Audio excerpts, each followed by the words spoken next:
Hello दोस्तों, जय माता दी, हर हर महादेव। आज मैं कहने जा रही हूँ रवि प्रदोष व्रत कथा। रविवार के दिन ये व्रत आने के कारण इसे रवि प्रदोष व्रत कहा जाता है। प्रदोष व्रत हर महीने के दोनों पक्षों की त्रयोदशी तिथि को रखा जाता है। एक समय सभी प्राणियों के हितार्थ परम पावन भागीरथी के तट पर ऋषि समाज द्वारा विशाल गोष्ठी का आयोजन किया गया। इस सभा में व्यास जी के परम शिष्य सूत जी महाराज हरि कीर्तन करते हुए पधारे। सूत जी को आते हुए देखकर सौनकादि 88,000 ऋषि मुनियों ने खड़े होकर दंडवत प्रणाम किया। महाज्ञानी सूत जी ने भक्ति भाव से ऋषियों को हृदय से लगाया तथा आशीर्वाद दिया। विद्वान ऋषिगण और सभी शिष्य आसनों पर विराजमान हो गए। सौनकादि ऋषि ने पूछा, हे पूज्यवत महामते, कृपया ये बताने का कष्ट करें कि मंगलप्रद कष्ट निवारक ये व्रत सबसे पहले किसने किया है और उससे क्या फल प्राप्त होता है। श्री सूत जी बोले, आप सभी शिव के परम भक्त हैं। आपकी भक्ति को देखकर मैं व्रती मनुष्य की कथा कहता हूँ, तो ध्यान से सुने।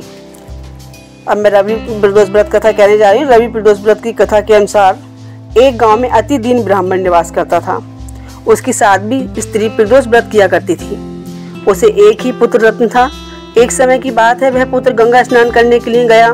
दुर्भाग्यवश मार्ग में चोरों ने उसे घेर लिया और वो कहने लगे कि हम तुम्हें मारेंगे नहीं, तुम अपने पिता के गुप्त धन के बारे में हमें बता दो। बालक दीन भाव से कहने लगा कि बंधुओं, हम अत्यंत दुखी दीन हैं, हमारे पास धन कहाँ है। तब चोरों ने कहा कि तेरे इस पोटली में क्या बंधा है। बालक ने निसंकोच कहा कि मेरी माँ ने मेरे लिए रोटियां दी हैं। ये सुनकर चोरों ने अपने साथियों से कहा कि साथियों, ये बहुत ही दीन दुखी मनुष्य है, अतः हम किसी को और को लूटेंगे। इतना कहकर चोरों ने उस बालक को जाने दिया।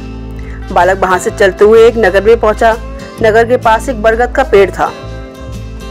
वह बालक उसी बरगद के वृक्ष की छाया में सो गया। उसी समय उस नगर के सिपाहियों ने चोरों को खोजते हुए उस बरगद के पेड़ के पास पहुंचे और बालक को चोर समझकर बंदी बनाकर राजा के पास ले गए। राजा ने उसे कारावास में बंद कर दिया। ब्राह्मणी का लड़का जब घर नहीं लौटा तब उसे अपने पुत्र की बड़ी चिंता हुई। अगले दिन प्रदोष व्रत था। ब्राह्मणी ने प्रदोष व्रत किया और भगवान शंकर से मन ही मन अपनी पुत्री की कुशलता की प्रार्थना करने लगी। भगवान शंकर ने उस ब्राह्मणी की प्रार्थना स्वीकार कर ली। उसी रात भगवान शंकर ने उस राजा को स्वप्न में आदेश दिया कि वह बालक चोर नहीं है, उसे प्रातःकाल छोड़ दे, अन्यथा उसका सारा राज वैभव नष्ट हो जाएगा।